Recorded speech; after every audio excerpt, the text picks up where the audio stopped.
Risk of Rain is a great game for roguelike fans out there, but it's also a great place to start for anyone who hasn't tried the genre yet. After the space train you are on is blasted out of space, you're the lone survivor on a strange planet and you're left with one task: survive. Risk of Rain's gameplay will be familiar to many people, as it plays like a 2D action platformer such as Mega Man or Contra.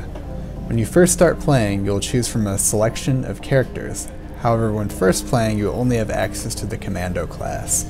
Each of these classes comes with 4 unique abilities that really sets them apart and gives them their own playstyle. For example, the Commando has Double Tap as his primary ability, which causes 2 quick shots. This primary ability has no cooldown and can be used repeatedly. The other 3 abilities are all on cooldowns.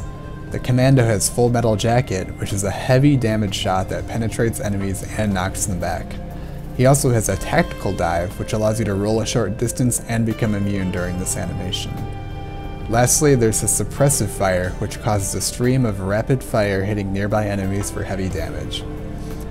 Depending on the class you choose, you may find the game easier or harder, because some of the movesets may seem overpowered compared to other classes, or they are at least just a lot easier to use. Upon choosing one of these characters, you will see yourself in the first stage. These stages are randomly generated to an extent, but the layout will overall be the same.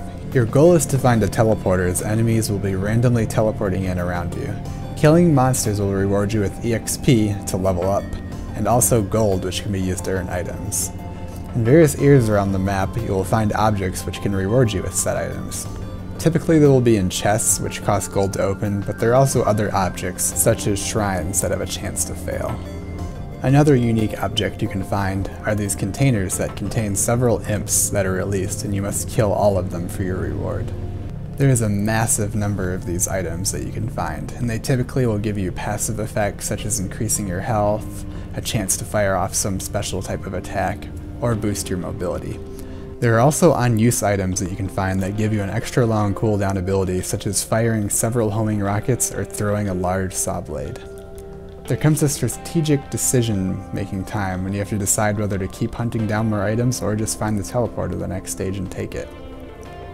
The more time you take, the harder the difficulty gets. At the 5-minute mark, you'll hear a bell sound and the difficulty will jump to the next level.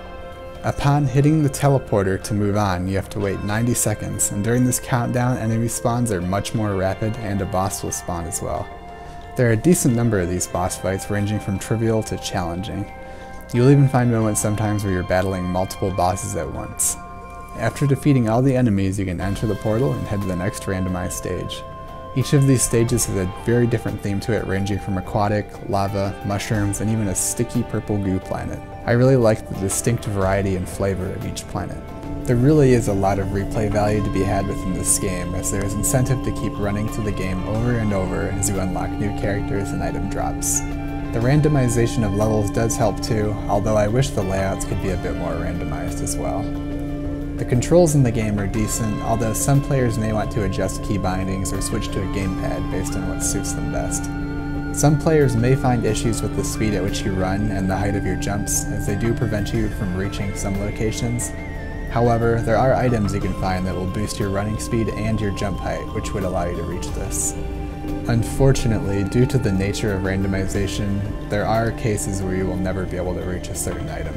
You may run into crashes, glitches, and freezes, which is pretty normal for a PC game launch. We just have to give time to the developer for them to patch these issues out, which they already have submitted at least one patch, which did fix some online multiplayer issues.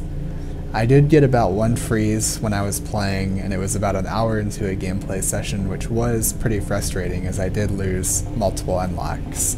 I did get over this pretty fast though and was back playing the game again. I also experienced a decent amount of slowdown in the final stage, which did hamper my ability to enjoy the game somewhat. Something we don't see too often in the roguelike genre is multiplayer.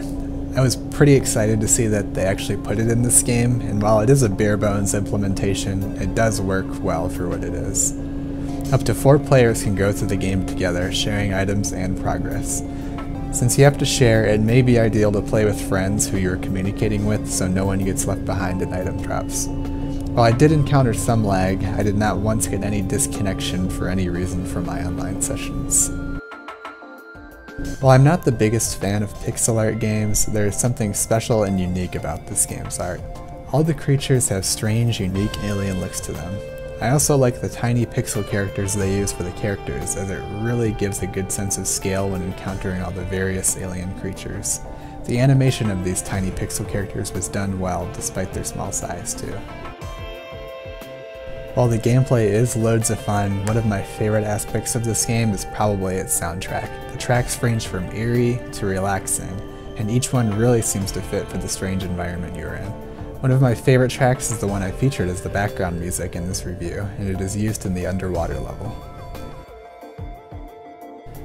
Overall, as I said, I would recommend this to any roguelike fan and anyone who really wants to try out the genre. If you're anxious to see more, then there is a demo of an older build, and I will leave a link to that in the description. The game does get very difficult, but not to the point that you won't enjoy it, I think. Part of the fun in these games is playing them over and over and getting better and seeing what upgrades you can get. The multiplayer, while not fully fleshed out, is a great addition. While there are some performance issues and glitches, they only cause slight hiccups in my enjoyment of this game, and I am very pleased with my $9.99 purchase.